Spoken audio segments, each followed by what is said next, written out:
The fact that something is in the headlines, in newspapers, and the top story on television news broadcasts doesn't necessarily mean it's news. And one thing that is hardly ever news, and yet it makes the headlines, is the fact that Israel, often in its attempt to kill terrorists, has to fire at places that are designated humanitarian zones, that are formerly schools or hospitals or so on, because that is where the terrorists hide because they want these headlines. And yet, whenever that happens, whenever another terrorist is known to be hiding in such a place, and Israel chooses to act, which I think is probably the minority of times that Israel knows it actually acts, but it sometimes it does, and then it always makes the headline. And of course, the headlines are Israel bombs a humanitarian zone, Israel bombs a school, Israel bombs a hospital or attacks a hospital, or however the specific editor prefers to put it. You know, there's a lot of competition in Israel bashing and in lying in support of Hamas. So yeah, this happened again last night. Israel had to act in what is a designated humanitarian zone. It killed three terrorists in that zone. Um, it also killed 40 people, according to the Gaza Health Ministry, and then it turned out to be 19 people, also according to the Gaza Health Ministry. They revised their own numbers down, which they do on very rare occasions, on the occasions where they think they will be discovered. But of course, as is the case when these things are revised, at least the number 40 was out there, and the number 19 is less impressive. But corrections on page 17 are less read than headlines. Anyway, yeah, again, we are covering a topic that is not unique, but comes up frequently, and we will continue to call the media out when they do Hamas's PR for them. Welcome to the Daily Objective. I'm joined by James Valliant. Uh, James. Three truly evil terrorist leaders, thank goodness, were killed by the IDF. One of these guys was military planning. One of these guys was aerial operations. You know, those paragliders who came in to slaughter those innocent young people at the concert on October 7th? These are truly evil people who help in the planning, strategizing, the putting together terrorist operations. Truly evil people. And they had to be killed. Had to be. And of course, they were. Where else would they be but in a humanitarian zone? That is on purpose. They want, everyone knows, and we've covered, how many times have we covered this? It is the overt strategy of Hamas to kill their own people, to create negative headlines. Now, of course, I think it's safe to at least cut in half any numbers that initially come out from Hamas. We have proven time and time, going all the way back to that hospital, which Israel did not bomb. We've heard lies, lies, lies, lies, lies, demonstrable lies, statistical lies, factual lies, specific lies about particular. Now, at what point do we realize that the Western media has to know better? I mean, Hamas's numbers, Hamas themselves cuts their numbers more than in half. And we're still supposed to believe them. No, at some point, they're more than useful idiots. At some point, they're more than just confused by altruism. At some point, they're simply taking the Hamas propaganda line and trying to harm Israel overtly. I don't know where that line is, but for any honest person who has any sense of respect for the facts, to take Hamas's propaganda line about, quote, innocent civilians. Now, who are these innocent Palestinians who are surrounding them? Let's assume that the revised number is something like true. Who are these? Okay, 3 minus 19, because, we never separate out the baddies who might be the baddies from civilians. So let's assume that 3 out of the 19 are these baddies, really bad men, okay, evil men who richly deserve death. and who Israel must kill if they're to be effective against Hamas. Uh, uh, so 16 people who were close to these evil, all three of these evil baddies, and I'm supposed to believe that they're innocent, that they didn't know that these were Hamas leaders. That is naive to the extreme point of, again, verging on epistemological dishonesty, in my view. So the people surrounding these bad guys were almost certainly probably just as evil as these bad guys. Okay, anyone who knows who these guys are. And again, the headline is not Hamas despicably uses humanitarian zones to protect terrorists. No, it's Israel bombs humanitarian zone.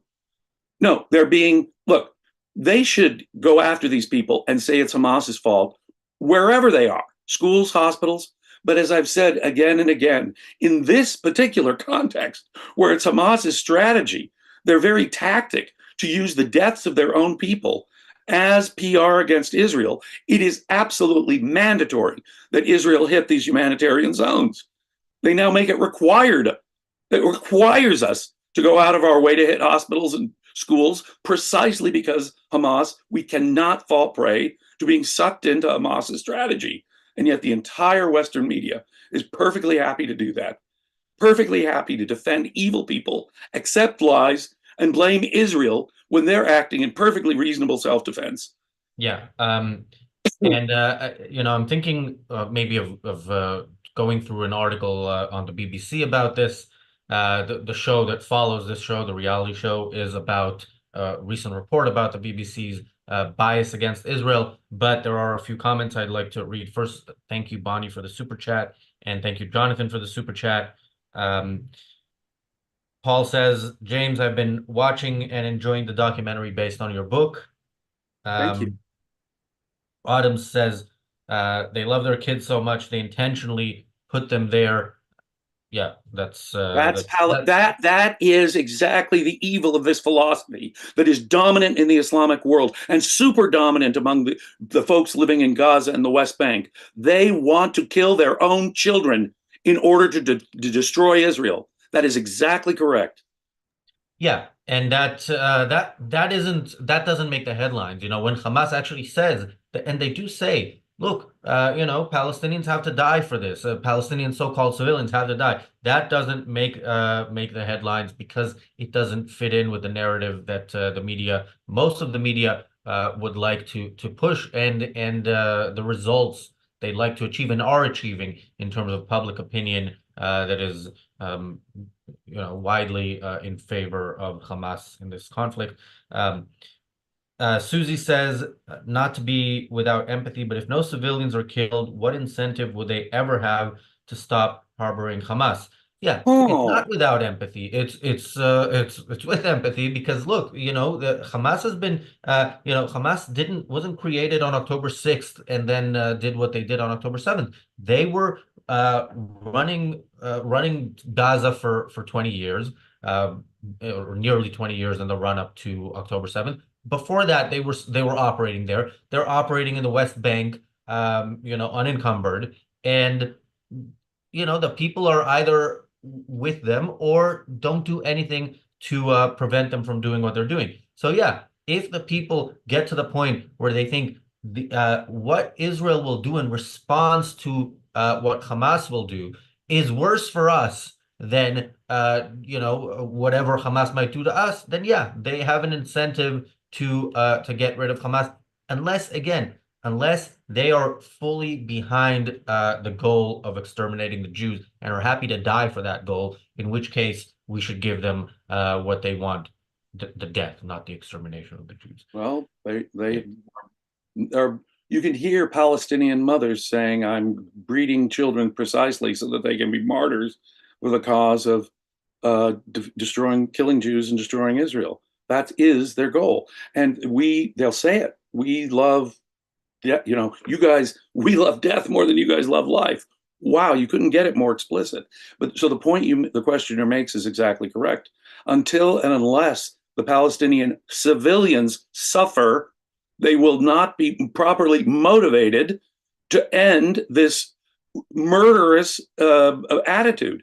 But they're brought up, the UN helps Hamas train young Palestinians to be martyrs in their anti-Semitic jihad against Israel. The UN.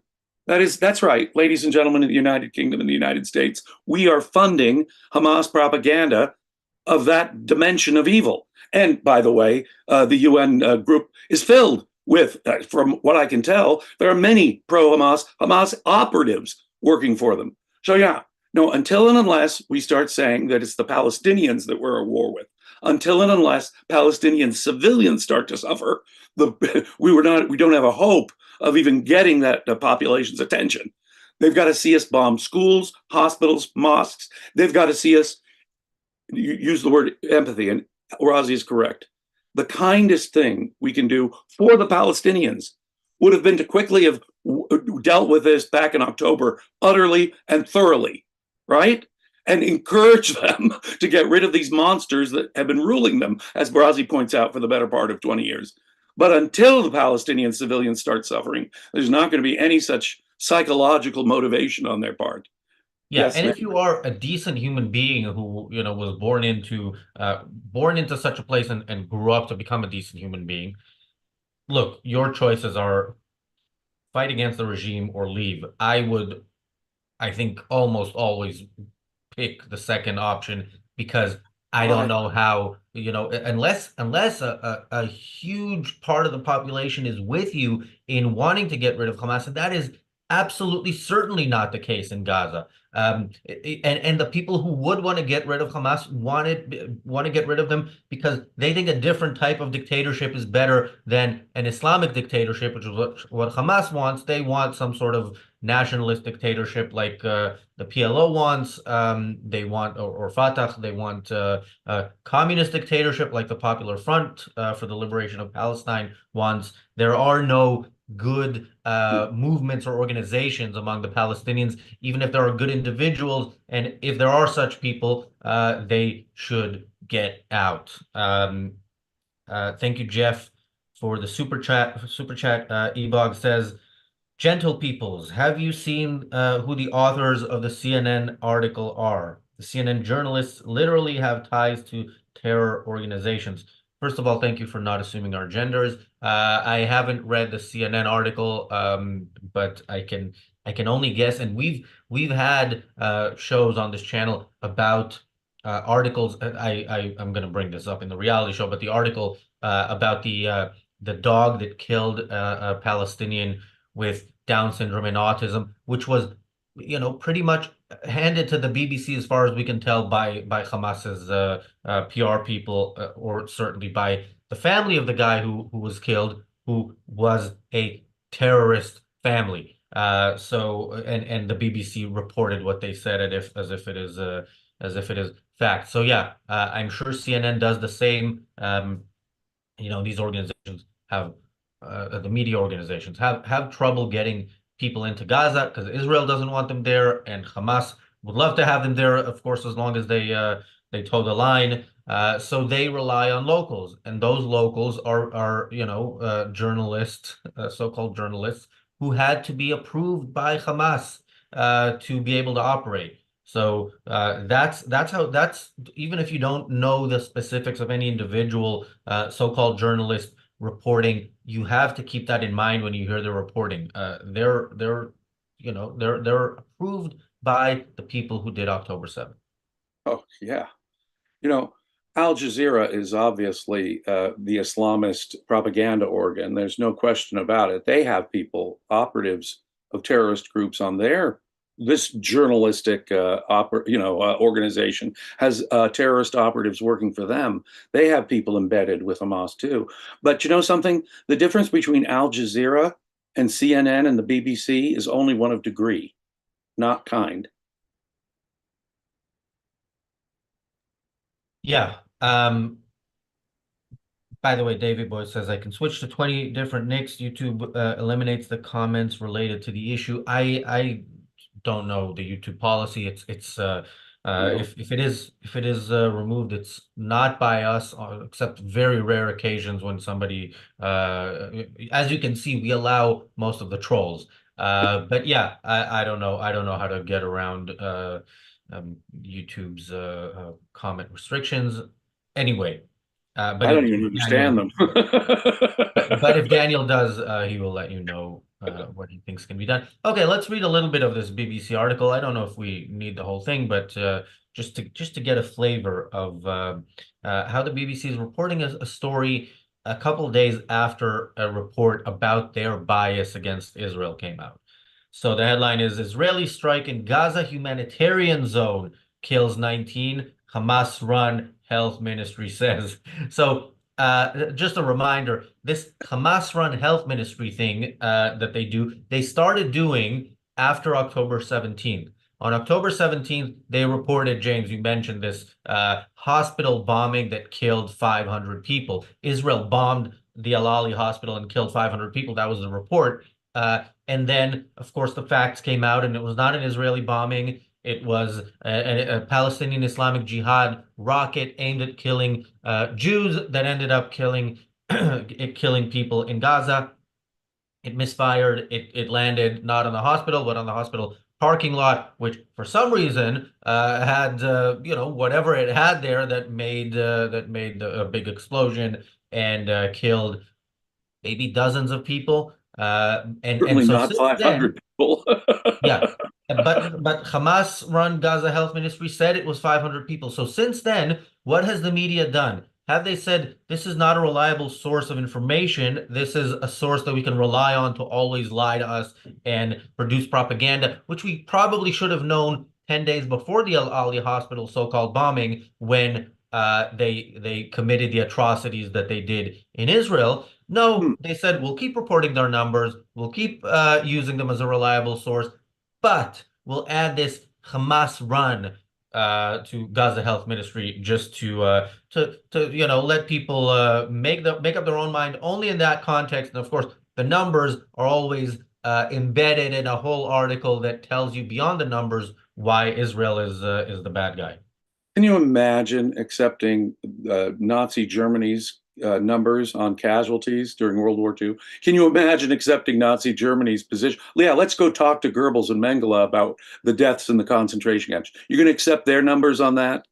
No, the minute October 7th happened, in fact, long years, Hamas took power, as you point out, but the better part of 20 years ago. And within days, they started lobbing rockets into Israel. So years ago, they had very good reason to believe that these people are liars. Now they have repeated specific reason to believe these people are liars. But just as the perpetrators of October 7th, we're going to accept their numbers at face value. And on the other side, Israel's problem, to put it frankly, is that they argue back in terms of altruism. It's no, we didn't kill that many civilians. No, they should first, like we say, we don't believe anything. Don't believe anything these monsters tell you. We know they are lying. Secondly, that's too bad that Hamas has caused these civilians of their own people to die. We're not going to apologize. We're not going to attach a little apology to it. Well, it's so sad if civilians got killed in Gaza. No, stop it, Israel. Stop apologizing. Stop qualifying. That's the sanction of the victim here that only encourages Western media outlets in their clearly anti-Semitic continued trust and faith in Hamas's numbers. There's no doubt about it. Stop apologizing, Israel. Stop adding into that qualification of, well, we didn't have. No, if civilians died, too bad. And it's Hamas's fault. And we will go on doing things that will kill civilians until Hamas completely surrenders and they are completely incapacitated. That's that. It is that Yeah. kind of moral clarity which we need, and that kind of moral clarity, ladies and gentlemen, that you will rarely find in the media, except here at Ayn Rand Center UK. Yeah, and again, the Palestinians can save their own lives by killing those terrorists and handing them over, but that's not going to happen. Thank you, Jonathan, for the super chat. I love it when one of the trolls who's here, like and on every show that we do in the live chat, is telling other people to stop talking to them, like people in the chat, like you're literally here trolling us. But it fits with the pro-Hamas line, they started a war and now they're playing the victims. This guy is trolling us in the chat, but doesn't want people who disagree with his trolling to talk to him. Anyway, let's go back to this guy's favorite news outlet, the BBC. So yeah, I mean, we could probably sit here and talk for an hour about the headline itself. Israeli strike in Gaza, humanitarian zone kills 19, Hamas-run health ministry says. I mean, this is not the worst I've seen of the BBC. This is one of those No, moments where you think, you know what, maybe the BBC is getting better because this is yeah, terribly tired. actually, But it's not quite as atrocious as some of the other yeah. things we've seen on the BBC. Yeah. Yeah, but again, a headline is difficult. We know that because we pick titles for two shows every day. But so you have to figure out what matters the most and how to sort of give the essence in the title and then tell the story in the article. And for them, the essence is the fact that Israel targeted a humanitarian zone. That needs to go in the headline. The number of people killed needs to go in the headline. What doesn't need to go into the headline? There are so many ways you could go about how to make a headline on a story like this. Hamas terrorists, Hamas terrorists eliminated would be a good start. Killed where Hamas we terrorists expected choose to, to hide in humanitarian zone. If you have to have monsters humanitarian killed where we zone, expected to find them, hiding like cowards in a so-called humanitarian zone. That's a little yeah, more accurate, more objective, I think. yeah, but. Anyway, that's what they chose as the headline. Let's read a bit of the article. We only have a few minutes left, so we're not going to get through all of it, but you can read it in your own time if you want. So the article starts, at least 19 people have been killed in an overnight Israeli strike in the designated humanitarian zone in southern Gaza, the Hamas-run health ministry says. Witnesses said the strike obliterated an area crowded with tents for displaced Palestinians in Al-Mawasi, southwest of Khan Yunis, leaving huge craters in the sand. The bombing was incredibly intense. People were thrown into the air, one displaced man told the BBC. You can't imagine the devastation. The Israeli military said its aircraft attacked what it called quote, a number of senior Hamas terrorists operating there. A claim Hamas denied. So this is interesting. So one, two, this is the fourth paragraph. The fourth paragraph is where you get any sense of what Uh-huh. the Israeli position on why this happened was. And within that paragraph, which is a sentence long, you also get Hamas saying, no, this didn't happen. Why don't you question any of the stuff in the previous paragraphs? But only the Israeli position on this. Look, I mean, how do we know the identities of these three specific people if IDF doesn't have good information on that? So if we're going to take anyone, this is not a question of taking anyone on faith. We know Hamas lies. They're liars. To repeat their stuff is not a question of taking it on faith. It's repeating stuff from someone you know has repeatedly lied to you. Now, on the other side, we know that Israel tends to be a much, much better source of information. They can't always tell us things. It's a war going on after all. But they said, no, by name, this bad guy, this bad guy, this bad guy, and what they did for Hamas. Okay, so they've got information that I will wager you turns out to be exactly correct. So BBC has to question Israel's credibility up front. They can never question Hamas's credibility up front. And as I say, it's not a matter of who you take on faith. It's a question of who you know has been repeatedly lying to you. It's obscene. Yeah, by the way, I'm reading this for the first time, but I read forward one paragraph and it just gets better. I don't have to read in advance a BBC article about the war to know which side it's going to take. And again, it didn't disappoint in that sense. But look at the next paragraph. After the paragraph giving the Israeli position and the Hamas objection to that, it says, the military also disputed the initial death toll put out by the Hamas-run Civil Defense Authority, which reported that rescue teams had recovered more than 40 bodies. That's interesting. Look, sometimes articles on breaking news get edited, things get changed as the facts come in. But it's not, this article itself says 19 people. So the military, and it said, according to Hamas, Gaza, Hamas run Gaza Health Ministry. So, but here in the article, it says, the military disputes it. So again, it's, look, the Israelis are saying this didn't happen to the point where they're not even realizing that they themselves said that their guys, Hamas, had already confirmed that it's not 40 You think people. you'd feature it? Hamas cuts more than in half their claim. They lied to you. You bought the lie. And now they admitted they lied. That's the essence here. Okay, once more, Hamas has certainly lied about the casualties. Should be front and center in this article. They know it. They presented the facts. It's obscene, really, the way they report these things.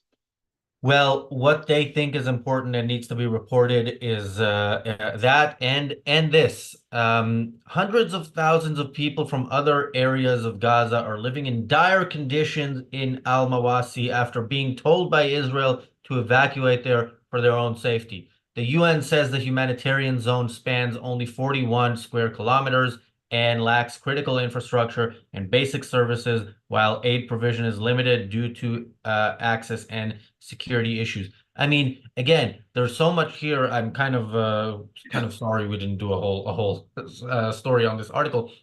First of all, again, they want you to take the Hamas side.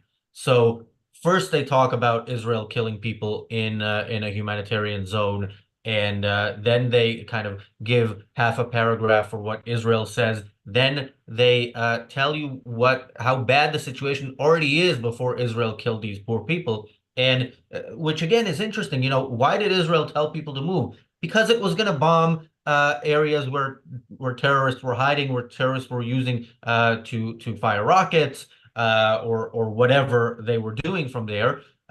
So they told them to leave to save their lives. Now, I'm very much against that. I don't think they should have been told to leave. I'm with the Absolutely BBC never. on this.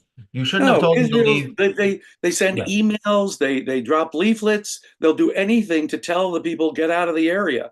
They should never do that. See, once you start doing that, it's like, okay, now that's the moral. No, it is immoral to tell the enemy when and where you're going to bomb, okay? They got it just exactly backwards. And the minute you start doing that, you've already lost the moral argument, you see. yeah. But it doesn't matter as far as the BBC is concerned. Israel is the bad guy, so the fact, whether basically whatever it does, it's going to be presented as the bad guy, including going out of their way to save the lives of people on the enemy's side, which again is not how you fight war. We're kind of in the middle of this, but we are out of time. Yeah, we'll post a link to that article in the description for people who want to read it on their own and see what we didn't get to. And part of the reason why we're not kind of stretching it for at least a few more minutes is because the reality show is going to talk about a report about the BBC and their bias against Israel that came out in recent days. I mean, this is also not news, but it's now it's quantified. So that would be interesting. As I say, ladies and gentlemen, the difference between Al Jazeera and BBC and CNN is only a question of degree, not of kind. Yeah, Anyway, and I'm not that's sure my thought on not sure there's that. even a difference in degree. But yeah, Yes, thanks, we're James. absolute Thanks everybody agrees. for watching, and we'll see you in Yes, a couple of minutes on the reality show. be well.